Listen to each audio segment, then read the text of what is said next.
Greetings, folks. Stephen Gray here again, doing another one of these interviews on the Stephen Gray Vision YouTube channel. Today, I'm with a really interesting fellow named Tom Lane. All these interviews are the motivation behind all these interviews is to help people understand themselves and the world at a time when we need a radical, deep, widespread consciousness transformation for the benefit of all and everything. And Tom's work makes a significant contribution to that. Excuse me, I actually interviewed Tom, I can't remember, 3, 4 years ago, and it was quite popular. It was one of my more popular interviews. So I'm happy to have him back because he has another book. I don't recall the name of the first book right now, but I have this book in front of me. And it's called Sacred Mushrooms of Ancient Mexico Encounters with the Time Persons of Teonanacatl. Anyway, I don't know if I had to pronounce that right. Tom will correct me, I'm sure. A very interesting book. I would say, Tom, I'm going to ask you to clarify this in a moment, but my sort of interpretation of what this book is and who this book is for is that it's sort of twofold. It's got a lot of information that's would be of great interest to anthropologists, archaeologists, and historians. But it's also got, so that's the one side. And then the other side, so to speak, is that scattered here and there throughout the book is some very direct kind of hands-on suggestions for how moderns might be able to benefit from working with the mushroom in these ways that have a deep and long history. So, Tom, with that said, welcome to the interview, and please give us a very brief intro to yourself beyond what I've said, but let's keep it brief so we can just get into the meat of things. Well, Tom Lane, I stayed at the home of Maria Sabina in 1973, was where I met my wife I'm still with today. And when I came back from Mexico, I basically spent a career in solar energy. I'm one of 45 people in the World Solar Hall of Fame and in the Florida Solar Hall of Fame. And it wasn't until my career was over in those aspects of writing many, many books about solar energy that I decided to write the books that I've been writing now. And the first book was written when I had a typical American, European, Cartesian dualistic education. And I would have never written another book. I couldn't figure out how to do it till I read James Baffy's book, Aztec Philosophy of World in Motion. And I read it 6 times. And besides having conversations with him, and I started to realize that only through pantheistic, monistic reality could I understand the Teonanacatl and the experiences that I'd had in the 1970s from a totally different reality. Mm-hmm. Yeah. So I'm going to ask you about some of those things later. I'm going to ask you about your connection with Maria Sabina, and I'm ask you to explain some of the terms. But I want to start people off with a little bit of contextual background here. So, like, uh, uh, again, I'm going to have to get you to correct me on the pronunciation here, but Quetzalcoatl is the way I've figured out this word so far, or Quetzalcoatl. Anyway, correct me on that in a moment. But the It's question, Quetzalcoatl. say it again. Quetzalcoatl. Quetzalcoatl. Good. Quetzalcoatl. Okay, so it Quetzalcoatl comes up in the book a lot, and I kind of got the impression it's both he, whatever, is both a spirit being, but also possibly a historical being. So, could you start off by saying who or what is Quetzalcoatl, and then yeah, and the sacred mushroom ceremonies that he or it seems to have engendered? Well, say Octal Tolson Quetzalcoatl was actually a king of the Toltecs, and there's many books written about him. and about him establishing a sacred monastery at Xochicalco and also the creation of Chichen Itza. But I won't refer you to all those books and about that. But if you relate to what are called time persons, and I can name other people like him in South America, like Veracocha in that area, but I won't. But if you go back in time, they're all the way back to the time of the Olmecs. There's cave drawings and also statues of Quetzalcoatl.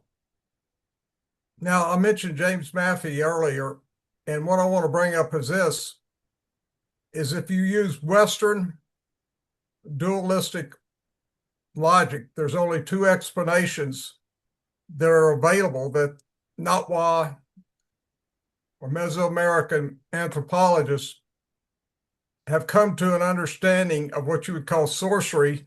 They use the word sorcery, not shamanism, although they do talk about shamanic acts, about Teonanacatl and also peyote, that these spirit plants exist as avatars of the plant. And they say there's only two choices. One is that they exist in nature, they're out there. And when you take Teonanacatl, you see these particular plant spirits, or I like to call them avatars sometimes. They're also called the Lords of Time. Mm-hmm. At Xochicalco, and Maria Sabina called them the principal ones.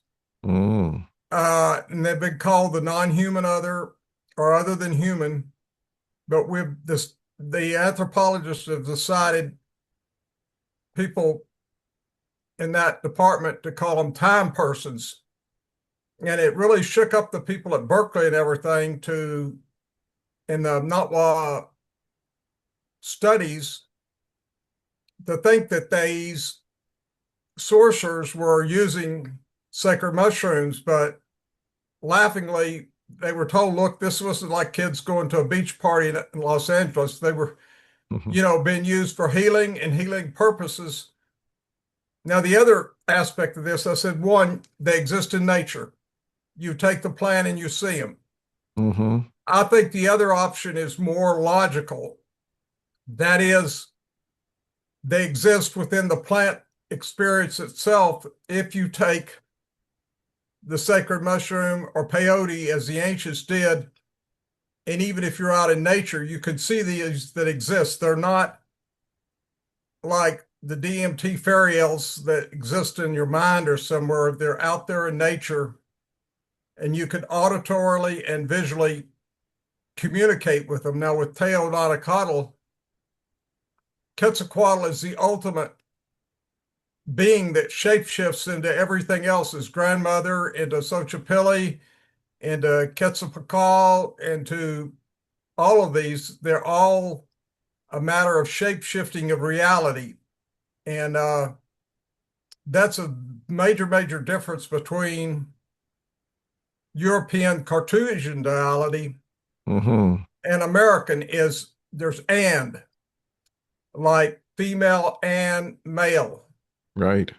And that's why I use the tilde, that little symbol in the book, because I realized I couldn't write this book using standard grammatical English. And, I spent a whole chapter talking about this, and especially the idea of something that's totally foreign anywhere else in the world is the Tomatali, the talking book, Mm-hmm. the like the codexes that were written. And so I believe it's within the plant itself. Now, if you go back and talk about Quetzalcoatl after the Olmecs, you can see uh,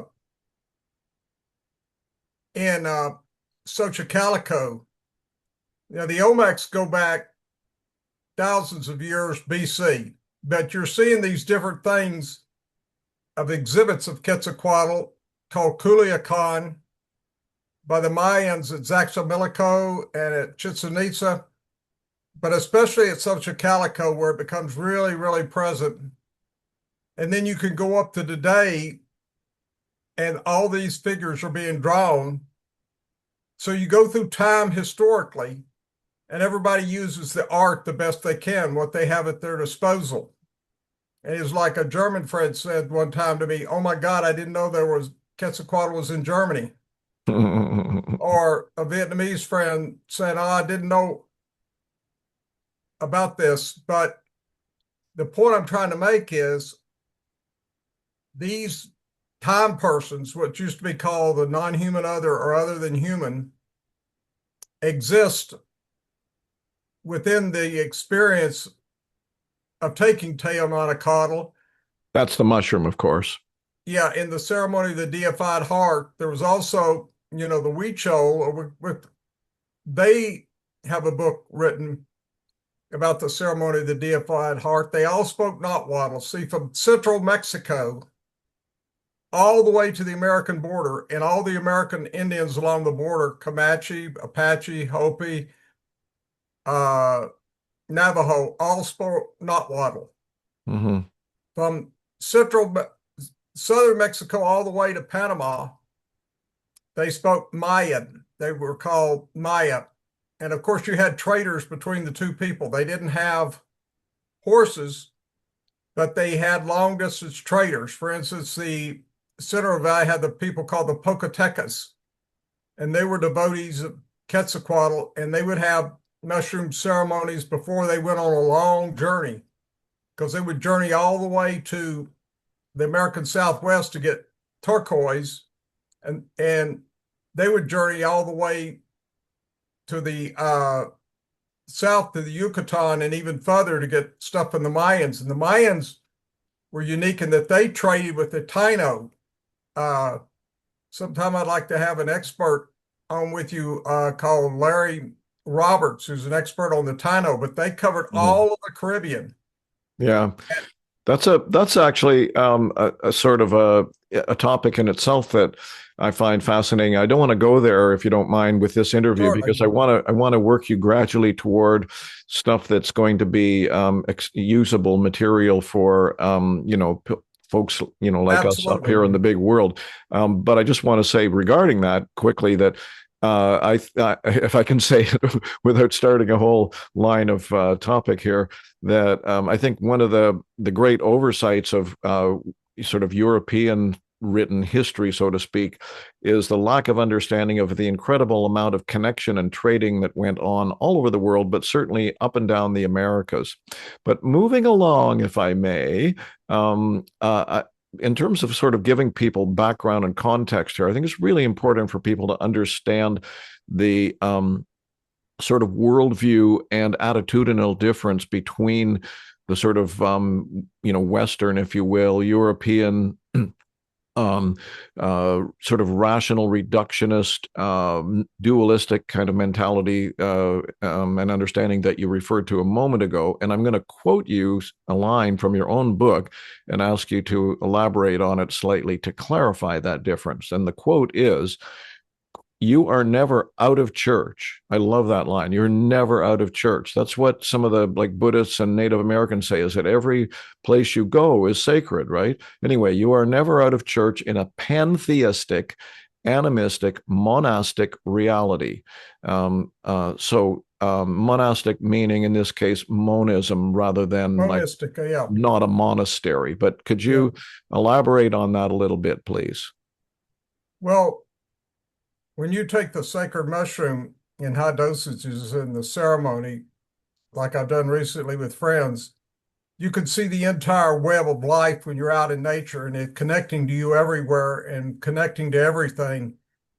And when you have the experience, when you're out in nature and you see these time persons, or whether you see them or not, you could see what is called the teot. And the teot is a part of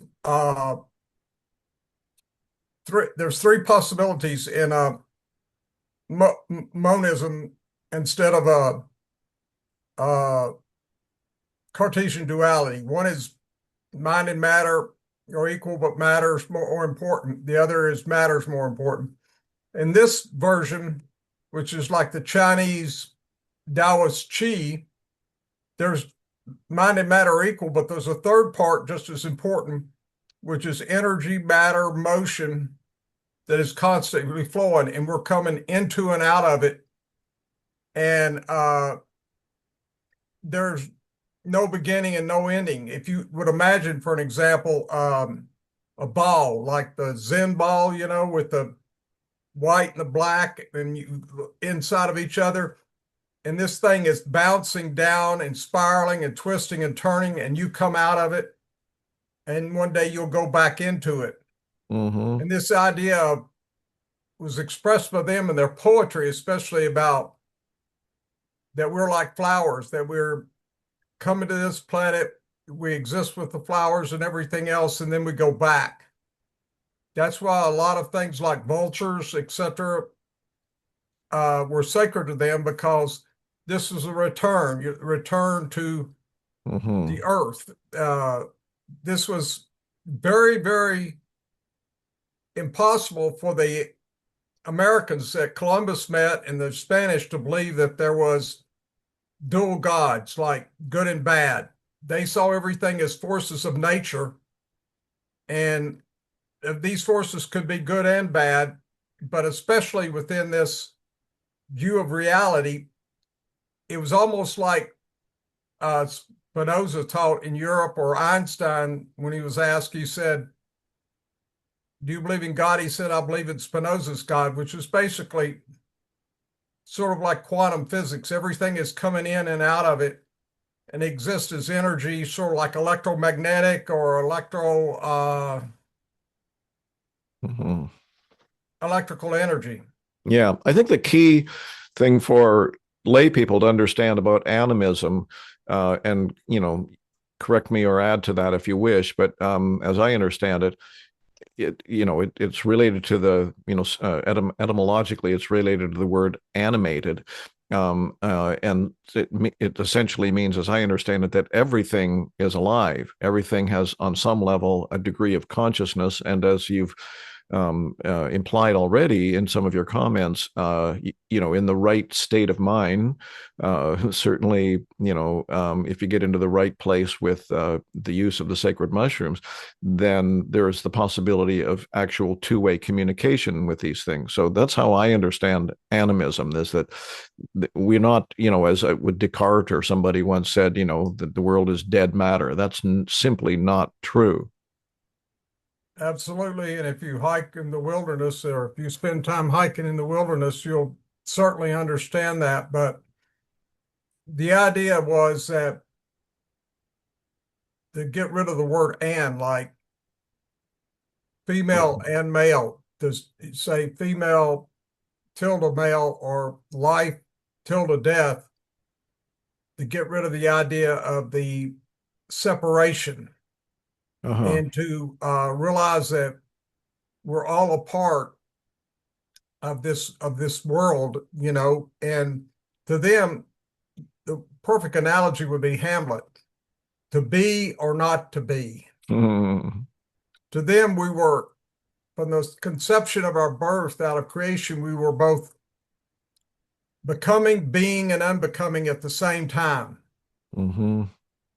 But the concept of the reality is expressed in, like you said, being in church all the time. You realize everything that you're doing and everything you're doing in your life is interacting with the entire living world. Yeah, that's the big missing link for, Western cosmology, as far as I'm concerned. So I wanted to ask you a little later. I want to, get into asking you more about how people, the sort of the self-help kind of guidance, and how to, actually work with these. But I want to get a couple more backgroundy type questions in here. So just pantheism. I'm understanding pantheism as that there are many, as I think Terence McKenna said, the angel and demon haunted realms, that there are non-incarnated entities and beings that are real, in all places and all kinds of energies, from positive to negative. Would you agree that that's a definition of pantheism? And on that note, maybe just a follow-up question could sneak in there. You've mentioned, because on the dark side, on the harmful side, you mentioned brujeria, the brujos, the dark sorcerers or whatever. Is that did I get pantheism right? And also, uh, what is brujeria? And I think is it a later when problem now? Is it a problem in general for people working with psychedelics? I think it is, especially in the Amazon, but when we get to Maria Sabina, I'll talk to you about her fight as a sorcerer against two brujerias in her town that is written about in her autobiography, but nobody ever talks about. And because of that, one of the families, that was the reason her house burned down. It had nothing to do with the people. It had to do with her healing somebody that was under the spell of brujeria. Mm, But Terence McKenna is showing a wonderful man, his Cartesian dualistic view of reality, which is also very much Western, that these people in Mesoamerica didn't have any idea about this good and bad and evil. They saw everything contained within the same person, but that it could take many different forms. So like a lot of it was in nature. For instance, if we say Hurricane Donna, that's just a name. Like Quetzalcoatl is a name, but you give the hurricane a name so you can identify it. But the people that are inside the hurricane are actually inside Hurricane Donna and experiencing it. Well, this is an experience. It's based on experience, not uh, language, because they hmm used a pictorial language. hmm Yeah. Speaking of pictorial language, you spend a lot of time talking about the steles, I believe you pronounce them. There's a The lot of three stellas of yeah. Xochimilco, they're stellas, which is Okay. AE, which are usually two-sided because they're so thin. Right. And So the quick, three, one sec. Just could you just give a kind of a layperson summary of why people, beyond scholars and academics and so on, need to know about these? well, I started reading about these in books that are no longer available to the public. And if you do searches online, you won't even find the pictures.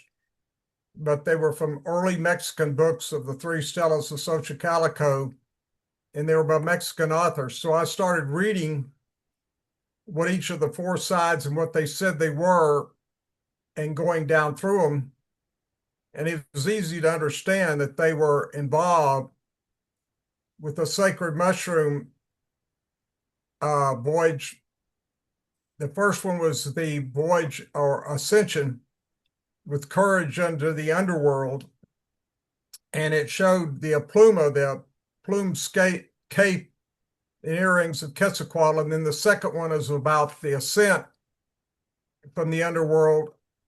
And the third one was more about integration, that you come back to do the best you can for humanity with the talents you have and your recognition of the world. Because, you know, anthropologists who've studied Xochicalco, which ended in 900 AD, say that the Utah Codex, which is absolutely talking about the same sort of things, the same sort of deities, and they performed the sacred ceremony, the deified heart, on folio 24 of this, that they're exactly the same. But the three stellas, it took me years to translate all the three sides, because since they're pictures, you have to understand who their friends are a lot of times and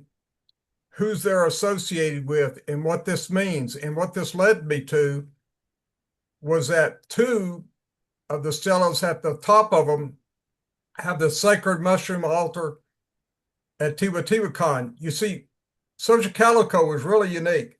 That's a There was city. Was that a city? Well, it's more like a monastery high in the mountains. Even today, there's no Oh, buses that go there.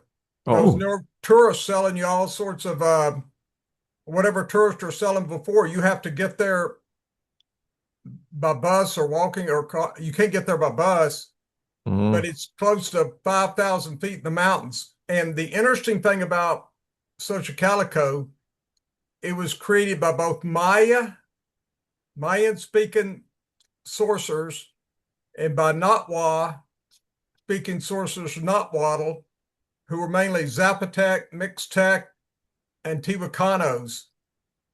It was started about 600 AD by the last of the Olmecs, and then they believe that Quetzalcoatl started a monastery there for teaching people about sacred mushrooms and how to heal themselves with it and to use their potential. yeah. Um, uh, Not to throw you too far off the track here, but just a little thing that I think might be useful for people to know, or like lay people, I guess you could say, is that I think there's a kind of an idea out in the culture somewhere that, for people who haven't really looked into it, that some of these nations, if you will, like the Aztec, first of all, were pretty violent, but also it's this notion of human sacrifice. And I think I remember reading in the book that you said that Quetzalcoatl civilized Mesoamerica. Can you talk about that a little? Well, that's what a lot of people believed. He was uh, traveled to Chichen Itza and left the area because he was against warfare. He was against slavery, like a lot of the people enslaved other tribes. And he was also for providing knowledge to everybody. When one thing was when they asked him to show or make an image of God, he said, I can't show you God because God is everywhere. He's in everything. And he believed in being humble and uh, pious and just peaceful. And the Toltecs, like any political division, forced him and his followers to leave. Mm. And then there's Oh, all sorts of stories about what happened after he left. There's a million stories, not a million, but thousands of stories. H.B. Nicholson in his book records all of them that are known. how do we know? I mean, these cultures were, apart from the carvings and the stones and the steles and all these kinds of things. In general, these cultures were oral cultures, were they not? So how do we have reliable information that can actually give us some of the, authentic history of Quetzalcoatl? Well, there was lots of statues and stuff left behind, but I want to mention one thing right away for your readers. Mm-hmm. Calling everybody Aztecs would be like calling in today everybody say Texans or everybody Oklahomans and Texans. It only covered a small part. See, the Mayans didn't have massive empires. They had massive city states that fought against each other. But the Aztecs, who called themselves the Mexica, that was a name that wasn't even created until the 19th century, came out of the harsh, rugged northern desert like where the Huichols were. And they were the ones that were into warfare and savagery and did have these human sacrifices. But you got to realize they only made it to the Central Valley in 1200 BC, and they only lasted 321 years to Cortez and his mercenaries. You mean Uh, 1200 AD, don't you? 1200 AD, right? Yeah, From 1200 AD to 1521. Well, what right. I'm talking about at Xochicalco and these other places happened long before the Mexico arrived in the Central Valley. Gotcha. Yeah. So you mentioned Maria Sabina, and I think it would be really cool to hear a bit more about her from you because, first of all, she's iconic. The connection that Gordon Wasson made with her back in the 1950s, and how that got written up in a major article in Life magazine, changed the course of history, arguably. And so actually meeting her is very rare. Can you talk a little bit about what happened there with you, for you? When I was in Mexico, I didn't know about her, and I believed some of the rumors I'd heard like you, but I was living in the mountains in a remote area with Zapoteca Indians, and I went to Oaxaca to see Maria Sabina. And you got to realize at this time, there was no refrigeration, there was no electricity, there was no TV, there was no radio, there were only dirt roads. And every now and then, the a truck would come over the dirt roads, and the army was at the front uh, trying to prevent anybody that wasn't belonging there from getting in. Now, I won't go through the story of how I got in with my friends, but we went to see Maria Sabina to ask her if she would do a velada. That's a And this was ceremony. and this was actually my second time in Walnut, and she agreed to do it. Wow, amazing. And everybody else left, and they were going to come back because this was super early in the morning when the sun had got up. It took us forever to get to the top of the mountain. And I asked her if I could stay there and stay there with her through the night. And Shelley did with me too. And what was very, very interesting is nobody spoke Spanish except one grandson that spoke Spanish. So when I was talking to her,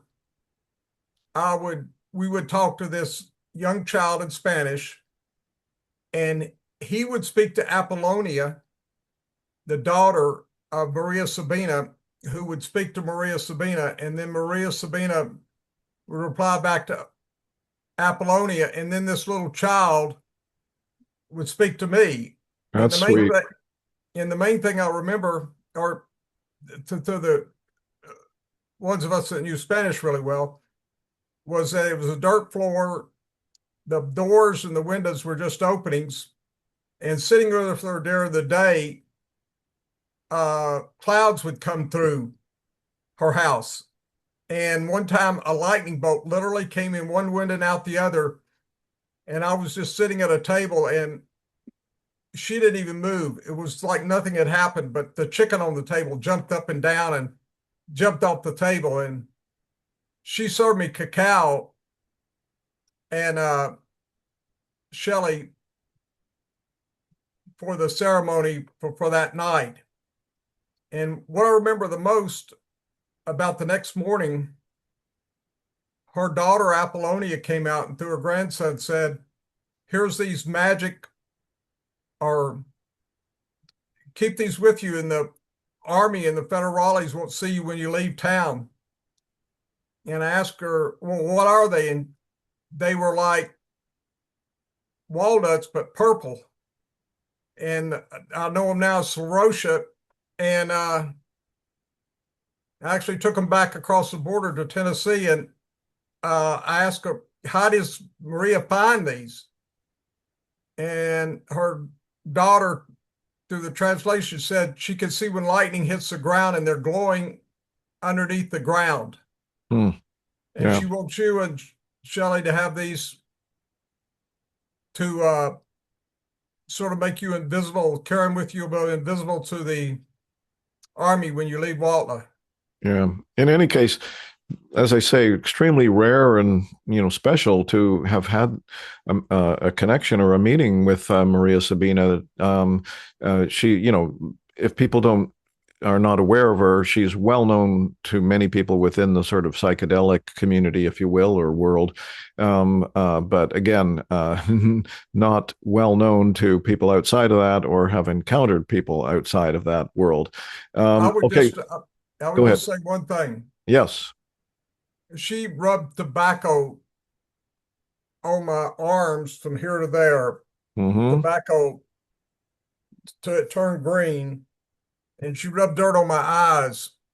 And her daughter was very insistent that in the circle after her Catholic prayers at the altar, when she started the ceremony, that we all start together and we are all in it together. And I won't try to explain that to you, but I would say one thing is important one.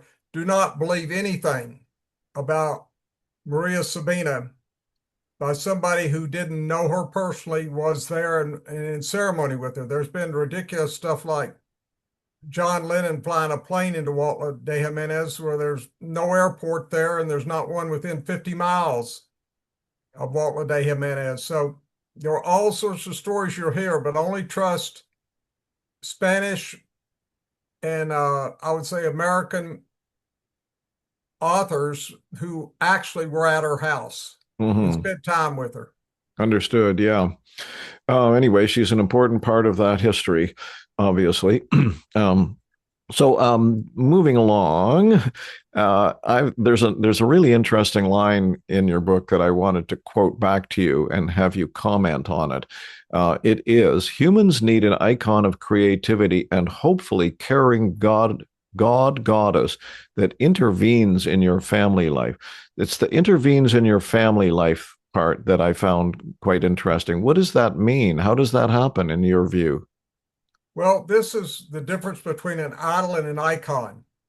This is what messed the Spanish up, besides never having experienced any ethnogenic plants. They had only experienced henbane and mandrake, which are nightshades. But it's a difference between an idol, like the golden calf. We can always recognize the golden calf as an idol, right?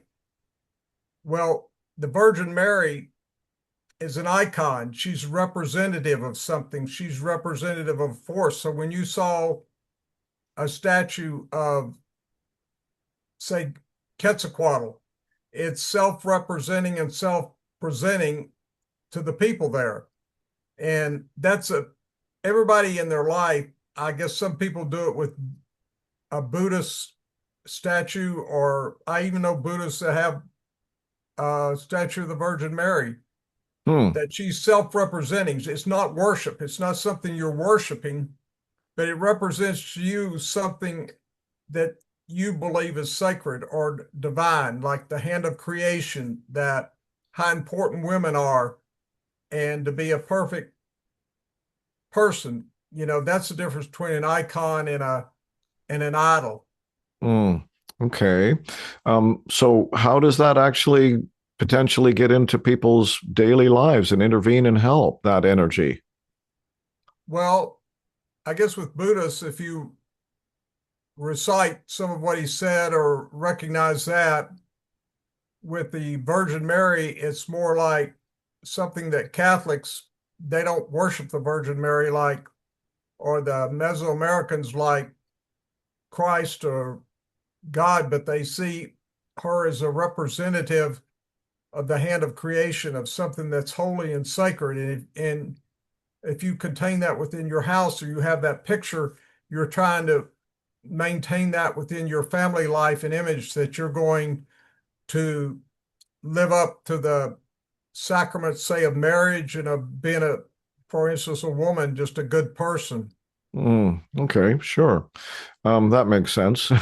Okay, so with our remaining time, Tom, I'd like to move more toward what you might call practical guidance, user accessible guidance for people that are, out in the big world, so to speak, and how could they effectively and safely, make use of these kinds of practices that have this long and deep history. So I want to start with, I have a few questions I want to ask you about that. And I want to start with this one.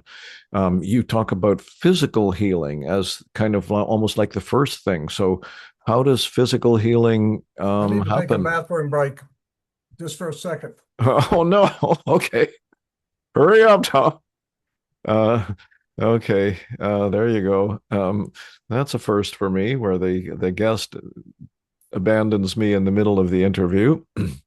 But yeah. So in this book, Tom uh, talks about how the sacred mushrooms, the Teonanacatl, has a physical healing component, and that it's very important.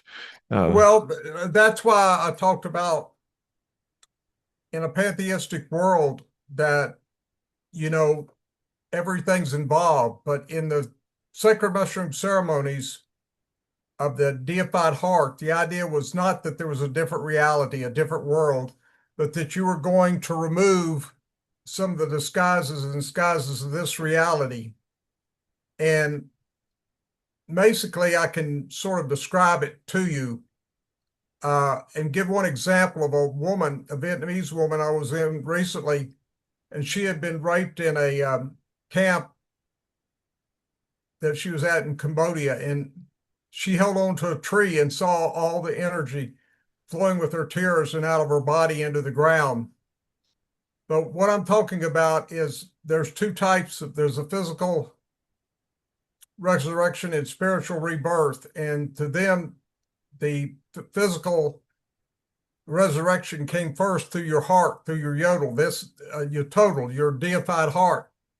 And this is why this is so much different than Western thinking, because there's 40,000 neurons around your heart, but I'm going to describe the ceremony as it is. And basically, what you do is you fast for the anywhere from 36 to 48 hours of fasting. hmm. You may drink a cacao drink that morning, or like Maria Sabina served me a cacao drink several hours before the ceremony. During the ceremony, it's very quiet. Now, in ancient times, sometimes there were flutists playing, but no other noise.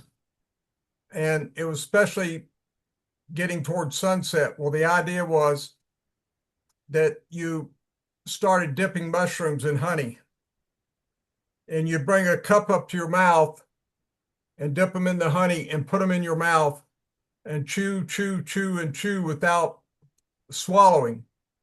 Now, when you do this, For how long, Tom? hours, You chew for hours? I keep more and more. I may put 15 to 20 uh, grams in like that. That's extreme. Well, uh, the thing Terence of it McKenna is, had this notion that 5 dried grams was what he called a committed or heroic dose. yeah, 15 it to is. It is, especially if you take it like this, because 7 times more powerful than if you swallow. And let me explain the chemistry there. If you swallow, you're going to have your gut bacteria and all the things in your gut creating a smell. With eating subliminally, all you smell is the honey. If it gets through your stomach, you're lucky with the best extrusions if you could get 85% through, because about 15%, 20%, I think sometimes almost all of it gets pooped out. But anyway, you're lucky if you get 80% through, 85. When that hits the liver destroys 85%, totally changes it. Uh, Unlike cannabis, for an example, it just makes an alternate, but it's still getting in its THC. So right. you're getting 15, 18% maximum in your bloodstream. When you take it buccally, it Yeah. goes faster. And let me explain why. What is a mushroom? It's basically a carbohydrate, bread, and alkaloids. These are called the dream flowers of the blood when you take them this way. They have a name for it, taloche, Yeah. which is Watson talked about in his books. And when the saliva and the honey and the chemical formula of the two, which I go through in my book, changes it to a pure blood transfusion in your mouth sublingually, going three places. One is to the ventral aorta of your heart, where the oxygen's coming back. And your heart, your total becomes alive and starts with your breath, coordinating with your breath for the first time. Athletes who have done this with is incredible, because no matter how fast or what they run or how they breathe, the heart responds perfectly, perfect coordination. The second place that it goes to is your brain. It goes all through your brain. It's not being distributed into the bloodstream all over your body like if it went through the liver. And then the third place it goes to is the cerebral spinal column, which goes all the way to your tailbone to your bottom of your uh it surrounds your brain. Your cerebral spinal fluid surrounds your brain and all of Yeah. your uh spinal cord. Mm-hmm. This is when you meet and become Quetzalcoatl because your spine starts vibrating, and that's when the plumed serpent comes. But if you want to heal yourself, what you do is like I'm breathing up now, like and out through my nose. Now imagine you're breathing in and out, but you stop your breath somewhere on your spine. Can you imagine it? You can feel it going up and down, right? Yeah, I You guess. stop Yeah. that, Yeah. you stop that on your spine, and it starts a vibration to heal your physical body. Now, Okay. you're not going to grow a limb back, but if you're carrying any sorts of trauma Mm-hmm. or anything in there, it's going to, like the woman I talk about, dissipate. It's going to Mm-hmm. go out. A lot of things it'll heal and bring back because the ancient word for it was you're crossing the burning waters, you're setting your blood on fire. That, and if you go further, that's when the spiral winged jeweled diamond female male serpent comes out. And if you're in a patient with them, they're surrounding you and healing both you and the patient. But this is called the sacred ceremony of the deified heart, uh, which is mentioned in ancient times. And like I said, the Huichol had a ceremony of the deified heart. But the idea was that your heart and mixing Teonadacatl with the honey, you're putting a living sacrament into the your heart. Yeah. Okay, so I want to come back to this dosage issue because I think it's really important. And so, just to sort of sum up this, honey and sublingual administration, just for the layperson, I said the very simplest thing to say is that it bypasses the digestive system, as you talked about, and gets in quicker and more directly with a greater bioavailability. But now, this dosage issue, you talked about 15 to 20 grams, Tom. That's extreme, and it's obviously not for everybody. But it also, and it could be, I think, dangerous for certain people. So I have a couple of questions about that. But also, I want to mention, Acacia Lewis. Yeah. And I've had a number of conversations with her. I've interviewed her. We've had her speak twice at our conference, and and I grilled her on this topic as well because she studied under Kalindi E as well. Who, also talks about these even higher, up to 30 dried grams, and so when I got her to really go into it, she said, "Well, first of all, it's not for everybody. Secondly, you got to work up to that. You start really, really low, go low and slow, as they say about cannabis, oftentimes, right? And also, this was possibly controversial. I asked her about sitters or guides, and she said, well, up to a certain point, a guide can be very helpful. But once you get into those extremely high dosages, she said, you can't have other energies around you. This is again Acacia talking about this. She said because your perceptual organs, so to speak, are so incredibly sensitive that any energies around you. She said you can even sometimes see through walls and feel the energy of somebody in another room. So I guess what I'm asking, Tom, is first of all, what are the kind of safety guidelines for working with these high dosages? How do you get to them? What are the kind of setting that's required for that kind of work? Well, first, I'd like to talk to you about Acacia. She's an amazing person. She was the first person I know that actually took what I'm telling you about Yeah. and went on a ceremony and did the ceremony of the deified heart and talked to me. This was after Kalindi had died. Mm-hmm. But if you look at psilocybin medically, it's safer than aspirin. It doesn't attach itself anywhere in the body like LSD. A lot of chemicals attach themselves to the body. other than you could say it's in your stomach if you swallow, and it's in your mouth, you chew it, and you never spit anything out. You don't have to. If you had to swallow, you can. And I Mhm. drink lots of pure water in between eating honey and mushrooms. I drink lots of water, but the dosage is something that I don't pay attention to from the standpoint of I've measured something out. I just have a lot of mushrooms there, and you can tell with people there, and we start eating them and dipping them with honey. And then after the onset, what you call the onset, it comes on. And after that, to continue it, I might eat more mushrooms and honey and also drink more water. But to keep it going to the next day, when they say you'll arrive at the singing pyramid of the sun, like in the Utotoda Codex, which is you realize when the sun comes up, it's orchestrating the birds, and all the birds singing outside in nature are being conducted by the sun. Hmm. But of course, everybody's got a safety factor, and everybody has sort of a something they might fear. But the sacred mushroom and peyote in particular have what I call a lot of agency to make shamanic changes in a person's life and for healing. Like something I've had, which I'm amazed people call it the God molecule, is 5-MeO-DMT. Yeah. Because to me, it was just like going into a white cloud. I'm in a white cloud for a certain amount of time. I come back out of it and I'm peaceful, but nothing happened. I'm just there in a white cloud.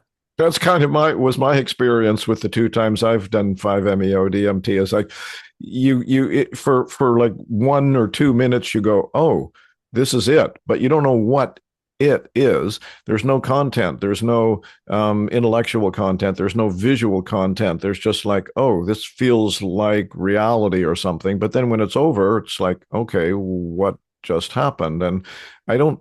I know a lot of people. I'm gonna, if someone who's worked with 5-MeO a bunch is watching this or listening to this later when we publish it, they might go, "Oh, come on, Stephen, you're missing something really essential here." I'm just going to say for myself, I'm not quite sure what the durable benefit of that particular medicine is for that reason. Well, I agree with you 100%. And see, that's where the agency of peyote and teonanacatl come into being because what you got to realize it's with your heart Hmm. and it's based on your feelings. Yeah. Now, to give you an example, the medical people at John Hopkins and other places will tell you, oh, if you see a monster or you see something monstrous, talk to it and go talk to it and try to deal with it. Don't run away from it.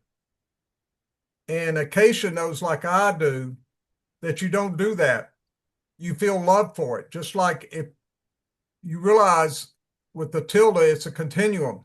Hmm. And if you express love for it, the darkest monster like Kolakik, which is a huge black with serpents all around her and everything, will shapeshift into Quetzalcoatl. But it has to be a true feeling of love and an expression that's coming as a feeling from your body. And this is what turned me on to Matthew's book when he talked about the three types of emanations that I could see when I'm on mushrooms. One is Olin, which is like a bouncing ball.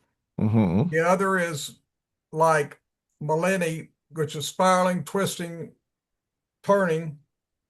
And the other was Napantha, which is like an interweaving. Hmm. And if you see this interweaving going on, that you can, by just the feeling of love and the Hmm. feeling of love, change that into a beautiful being. That's great. And Yeah. and it's like your body wants well-being. You know, your body's probably pretty, I'll put this out, damn tired of all the stuff a lot of people do that stuff's in it, the wrong food, alcohol, the hateful thoughts in the mind that people turn into. Well, the body is basically teaching the conscious and unconscious, well, watch this. Watch this. If you feel this and you have this expression, it makes for well being. and you'll be a much happier, nicer person. And this isn't something you get to like nirvana. It's even in the end of the codexes they show at the beginning. The world is full of chaos. This initiate's world is full of all chaos and disorganized. Well, when they get there, their world is organized and they're out of chaos. But unfortunately, there's three reeds to tie together because you're always walking on a slippery path. And it's always a matter of keeping your life balanced, that you uh, never reach the end. It's every day is a different viaje, and every day you got to get up and balance your life, balance male, female in your life, balance all the forces in your life in a world that we live in that's full of earthquakes and all sorts of things that we have no Hmm. control over. Yeah, well said, Tom. Thank you. So I just on the practical guidance, safety, efficacy kind of issue, just briefly again, I want to wrap this up fairly soon. We're pretty close to an hour now. But setting, that this common term in the psychedelic world, set and setting, set meaning preparation, mentality, attitude, what you expect, what you hope for, and all that. Who you are basically as well on the in sort of long term sense, and then setting is where you do it, the environment, who's there, so if you're going for these really really powerful, I mean, I've heard Kalindi E talk about, you know and Acacia too talk about going into other times. I mean, these are wild, radical states of mind to enter into. So, what physical, actual, environmental circumstances do you recommend people do if they're going to go there, Well, for do one these thing, kind I'm never in a different world. I'm always in this world. I've never left and gone to another world, though it seems of? like sometimes way back when I'd get sleepy and nod off, I'd wake up, I'd think I'd been Oh, reborn. I would see emanations coming off my hands and thinking maybe I'd been reborn in another world. But I always do it in nature, and I like to do it when rainstorms or rain are coming or fog or mist. mm, And what I'm talking about is uh, having the ability to go out in nature, and all of a sudden, three things happen with your eyeballs. For example, your nicotinic membrane at the corner of your eye pulls back, your pupil opens wider, but also it relieves the tension on your eyeball. That's directly from Hoffman and Schultz, a old book, that the eyeball tension is relieved and your body goes into monosynaptic reflexes. In other words, you're going into reflexes like an animal or a child. Your brain isn't processing what your movements are going to be. But because your pupils have opened wider, you can let in more light and your nicotinic membrane is moved back. And so you start to see these time persons. You start to see these webs of life, these emanations that are coming from plants, things going to the sun and back, and almost like prayers from plants. But these are the things that makes you aware of the beauty and awe of what a little child is. Like my granddaughter, when I go outside when she was one or two, I say, look at the trees. They're talking by how they move and their limbs. They're not talking, they don't have words like us, but by how they move and use the breeze that they're talking together. And that's an animistic world. yeah, That's a pantheistic world. And so you believe that everything is alive in that sense. And I'm just trying to express that it comes from your feeling, it comes from your heart, which the ancients considered you had three souls, one of your heart, one of your liver, and of course, one in your brain. And this is basically what I talk about physical healing, which it was primarily all about. Then I tell people, okay, there's a spiritual rebirth. You cannot erase the harmful memories. They happened, they were there, but you can try to see them from a spiritual ground, that you're here now, mm-hmm. that wherever you are now, try to give blessings to those people or things that you feel hurtful about in the past, but we're going to rewrite the script. That's why sometimes after the very physical healing, I tell people to lay down and go to sleep. And sometimes, always if it's a woman, the husband's there, I'll touch their hand and I say, we're going to go to sleep now. And we're going to go into the dream world and you're going to rewrite the memories of your life in the dream world. And let's go there. And then usually I get up and leave and she's there and I'll lay down somewhere else. But it's like we're going into her dream world to rewrite the Yeah, the script. Yeah, spiritual. It's a spiritual rebirth. And nice. you cannot be out in nature. You cannot be out in the day and see all this and forget it and not believe that it's real. It's like so many people have had these experiences, and the experience of seeing Quetzalcoatl or these different time persons. And if it wasn't for shows like yours, everybody would think they're crazy, like, or who are we going to talk to about it? Yeah. Well, I think Because this is actually, uh, I don't know, one or two most central issues for humanity right now is to recognize that we are in an alive cosmos, an animistic world, and to start connecting with that so that we can learn from it, so that we can recognize that we are, as the brilliant Aboriginal author Tyson Yunkaporta put it, we are a custodial species.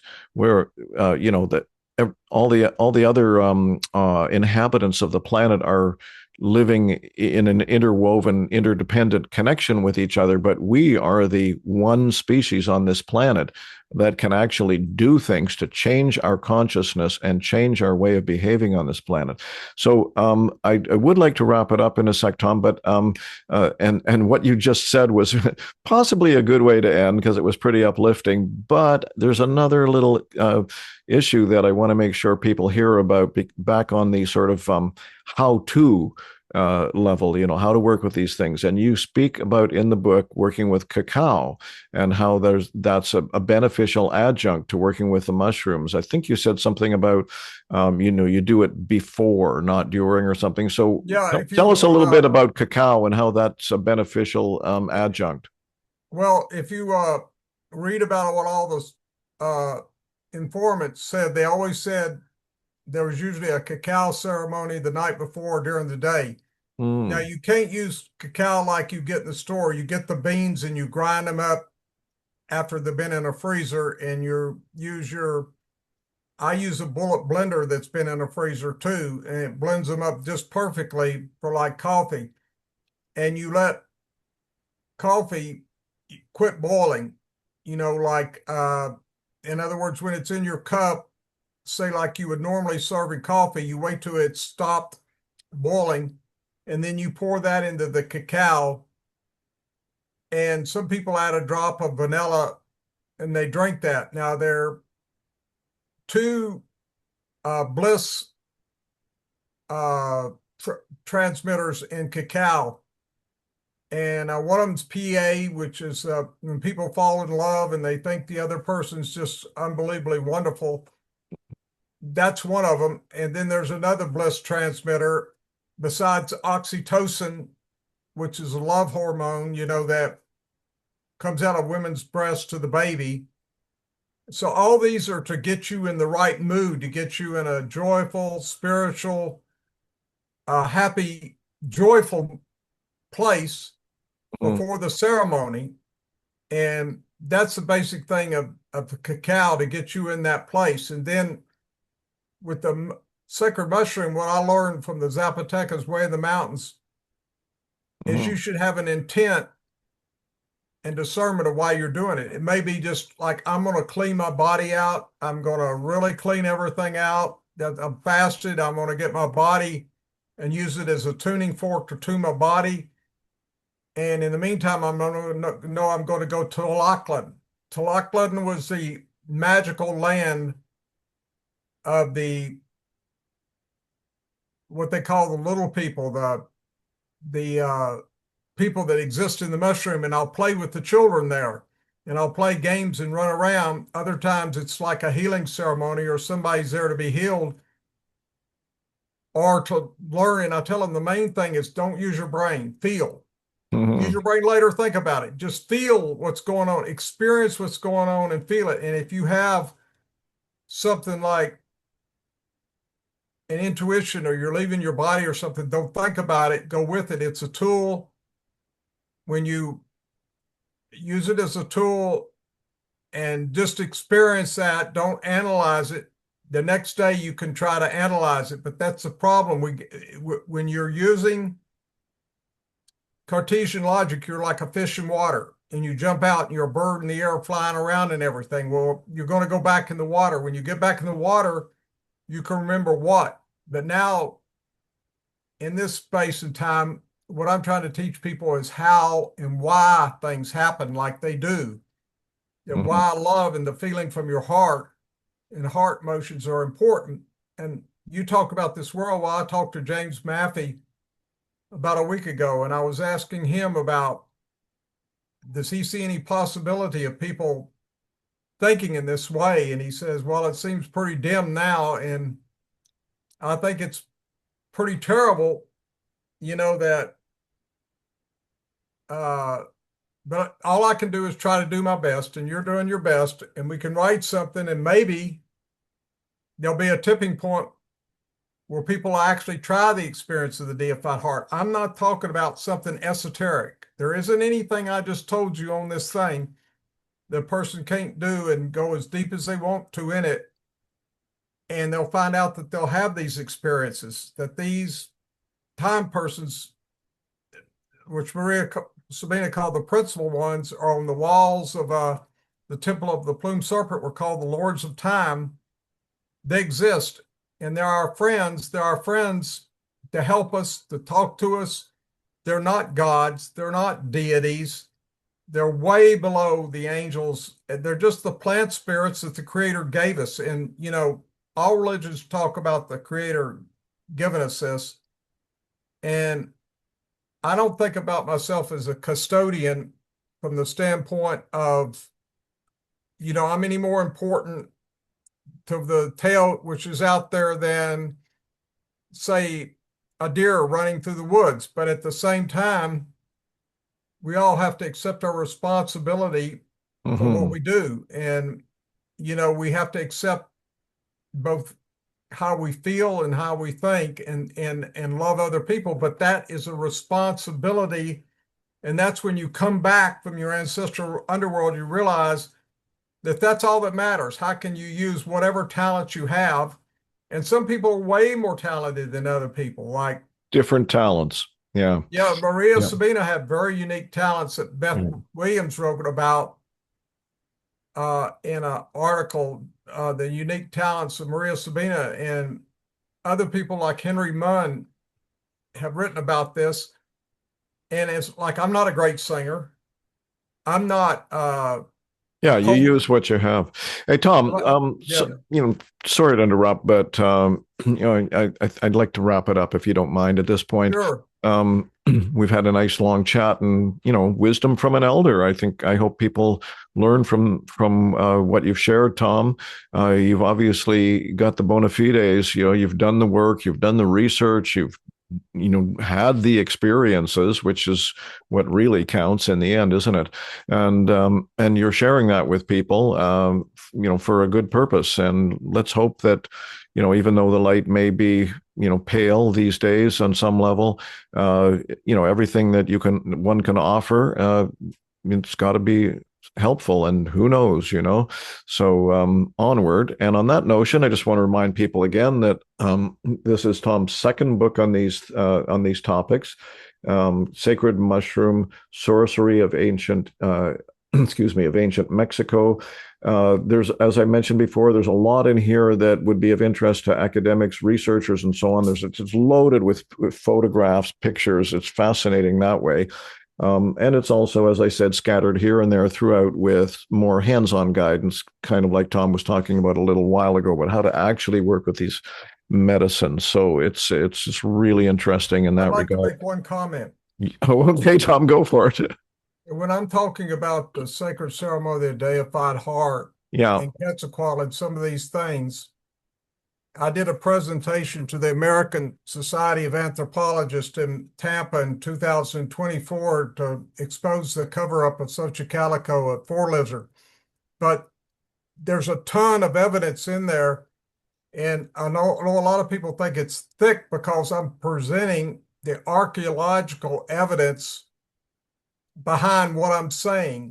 If I was just out saying this stuff and wrote a book, maybe probably be about a quarter the thickness if it was just a guide. But what I'm trying to do is use Mexican authors and other people than myself, which I tell about the books and where they are, to prove uh, everything what I've just told you that existed. Hmm. Yeah, it's fascinating and important, in my opinion. So, just before I say thank you and we end the formal interview here, do you want people to try to get in touch with you? And if so, how? Well, there's a Facebook group, Sacred Mushroom Rituals uh, and Ceremonies, that they could join the Facebook group. Okay. Yes, If I they know want you. to email me, it's tomlanesolar@gmail.com. Tom Lane, Lane, solar SOLAR, right? at gmail.com. Yeah, good. I'll put that in And subtitles I'll as give well. out my phone number if somebody wants to call me. Really? Yep, 352-231-3495. And in August, I'm going to be taking a trip on the 7th and 8th where I'm taking maybe 2 to 6 people. There's only two right now, or another two that are going to Xochicalco after the museums in Mexico City. And then we're going to go into a hidden valley where very few people go to, where the Utatoda and the Codex Tonia were written, where it's a rugged path. It's not that far from Huautla de Jimenez, but there's no tourists that go to this place because it's so rugged and there's few amenities there. But it's where the serpent waterfall and the river where the gods came from and these Hmm. codexes were written. And we're going to explore some of the caves and look for the place. It's Santiago de Apaloa, Apoala, which is along the route from Mexico City to Oaxaca. About an hour from Oaxaca, there's a place called Ascension, uh, Yeah, Ascension, I think Nalexion, and where we'll try to get a guide to take us into the place. And there's people that live there. yeah. Well, I think if people want to find out more about that, they can get in touch with you. That was very generous of you to offer your email and phone number. And on that uplifting note, that sounds fascinating. For one or two or three people that might want to go with you on that journey like that. But on that cheery note, as it were, I'd like to say let's wrap it up here. And I'll say thank you very much, Tom, for sharing your wisdom. And thank you very much for having a program like this that can provide this sort of thing to other people, because what you're doing is invaluable. You may not appreciate it as much today, and maybe even after you're gone, there'll be people who appreciate what was left behind, or this wisdom that from all sources that you brought. Okay, well, thanks for that. And thank you. Cheers. Cheers. Do